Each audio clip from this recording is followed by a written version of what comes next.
देख रहे हैं सिटी इंडिया न्यूज चैनल, हक की आवाज। अस्सलाम वालेकुम, मैं हूं Sheikh Umar. City India News में आप तमाम का इस्तकबाल है। आइए देखते हैं स्पेशल रिपोर्ट। G20 का मेजबान और सबसे बड़ी आबादी वाला मुल्क हिंदुस्तान। तो टॉपिक शुरू करने से पहले आप तमाम से गुजारिश करूंगा कि वीडियो को लाइक शेयर करते हुए हमारे इस यूट्यूब चैनल को सब्सक्राइब ज़रूर कर लीजिए, ताकि ऐसी ही दिलचस्प और मालूमाती वीडियोस आइंदा भी आपको मिलती रहें।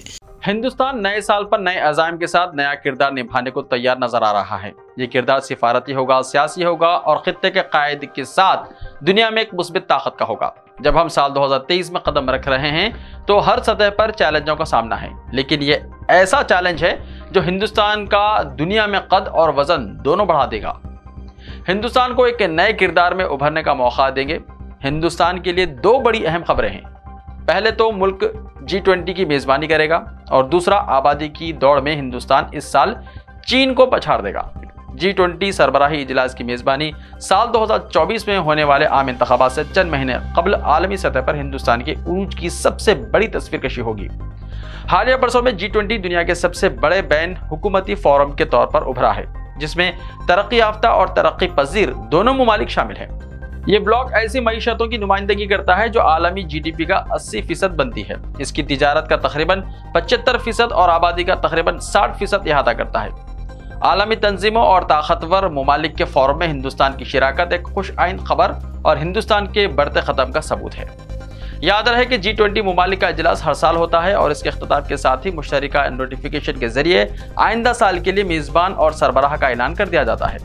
G20 में सऊदी अरब, अर्जेंटीना, ऑस्ट्रेलिया, ब्राज़ील, कनाडा, चीन, Germany, Hindustan, Indonesia, Italy, Japan, Mexico, रूस, जनूबी अफ्रीका, जनूबी कोरिया, तुर्की, बरतानिया, फ्रांस, अमेरिका और यूरोपीय यूनियन के तहत कायम यूरोपीय कौंसिल शामिल हैं। दरअसल अब तक अक़वाम मुत्तहिदा की सलामती कौंसिल के 2 साल के लिए गैर मुस्तकिल रुकन के तौर पर हिंदुस्तान ने अपने ख्यालात को पेश करने और आलमी बातचीत में हिस्सेदारी की कोशिश की।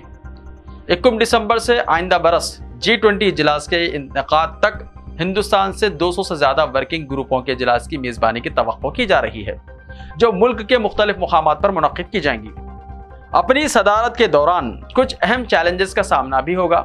मौसमियाती बहरान में तेज़ी आई है और यूक्रेन का तनाज़ा G20 में इत्तेफाक राय की कोशिशों पर साया फिगन हो सकता है। इस तनाज़े की वजह से बहुत से ममालिक को बढ़ते हुए कर्ज़ों, गुर्बत, खुराक और तवानाई के बहरान का भी सामना है। सिफारती मैदान में महारत से चलने के साथ ही इन चैलेंजेस से भी निपटने के लिए आलमी इत्तेफाक राय पैदा करने की कोशिशों को भी फ़रोग़ देने की ज़रूरत होगी। बड़ी ताकतें जानती हैं कि दुनिया को दरपेश चैलेंजेस इतने बड़े हैं कि जोग्राफियाई और सियासी तनाज़ात और दुश्मनियों को G20 के अहम काम को पटरी से उतारने की इजाज़त नहीं दी जा सकती। अक़वाम मुत्तहिदा की एक रिपोर्ट के मुताबिक हिंदुस्तान आइंदा बरस ही चीन को पीछे छोड़कर दुनिया की सबसे बड़ी आबादी वाला मुल्क बन जाएगा। आलमी आबादी की रफ्तार काफ़ी सुस्त हुई है और सन 2020 में इसकी रफ्तार 1% से भी कम रही। अक़वाम मुत्तहिदा की रिपोर्ट के मुताबिक इस वक्त चीन और हिंदुस्तान की आबादी में बहुत ज़्यादा फ़र्क नहीं है और साल 2022 में हिंदुस्तान की आबादी जहां 1 अरब 41 करोड़ के आसपास है, वहीं चीन की आबादी 1 अरब 42 करोड़ 60 लाख के लगभग है। अक़वाम मुत्तहिदा की जारी करदा इस रिपोर्ट के मुताबिक जिस रफ्तार से हिंदुस्तान की आबादी में इजाफा हो रहा है, इसके मद्देनज़र इम्कान इस बात का है कि हिंदुस्तान दुनिया के सबसे ज़्यादा आबादी वाले मुल्क के तौर पर चीन को पीछे छोड़ देगा। हिंदुस्तान के लिए G20 एक बड़ा एजाज़ ही नहीं बल्कि एक बड़ी सिफारती कामयाबी होगा, लेकिन इसके साथ मुल्क के सामने कई ऐसे मसाइल हैं जिनका अब तक कोई हल नहीं निकल सका है, जिनमें से एक चीन की जारहियत भी शामिल है। हिंदुस्तान के लिए बिलाशुबा कहीं ना कहीं चीन एक सरहदी मसला होगा। दूसरी जानिब हिंदुस्तान और रूस के ताल्लुकात हमेशा से मजबूत रहे हैं, जबकि रूस पिछली 7 दहाइयों से दिफाई साजो सामान का एक काबिल एतमाद सप्लायर रहा है और अमेरिका, फ्रांस और इसराइल समेत दीगर ममालिक में तनव्वुर के बावजूद इसका अब भी मैदान में गलबा है।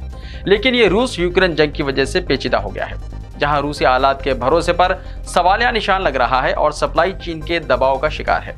हिंदुस्तान के लिए चीन सबसे बड़ी परेशानी का बाइस रहा है और हिंदुस्तान को तशवीश की बात यह है कि रूस के चीन के साथ ताल्लुकात इसके बाज़ फैसलों पर असरअंदाज होते हैं।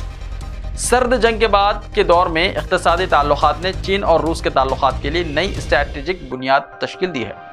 चीन रूस का सबसे बड़ा तिजारती शराकतदार और रूस में एशिया का सबसे बड़ा सरमायाकार है। जंग के बाद रूस की तरफ मगरिब का रवैया मॉस्को को चीन के बहुत करीब ले आया है। दिल्ली की कोशिश होगी कि वो रूस और मगरिब दोनों के साथ मशगूल रहे और अपनी दिफाई और कौमी सलामती के मफादात को अव्वलीन तरजीह दे।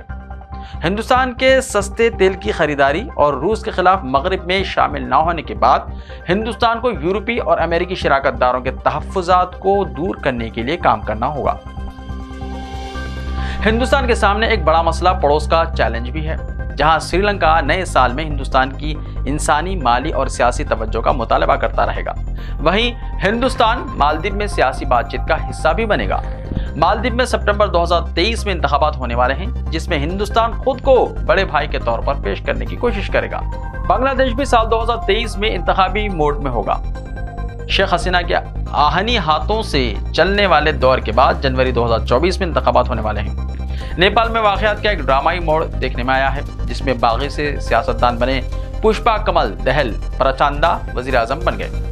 अब तक साबिक़ वज़ीर आज़म के पी ओला हिंदुस्तान के हामी माने जाते थे। यह हिंदुस्तान के लिए एक अहम चैलेंज का बाइस बनेगा, जिसने हालिया बरसों में खटमंडू में बीजिंग का असर और रसूख बढ़ता हुआ देखा है। पाकिस्तान में इंतखाबात साल 2023 के आखिर में होने वाले हैं।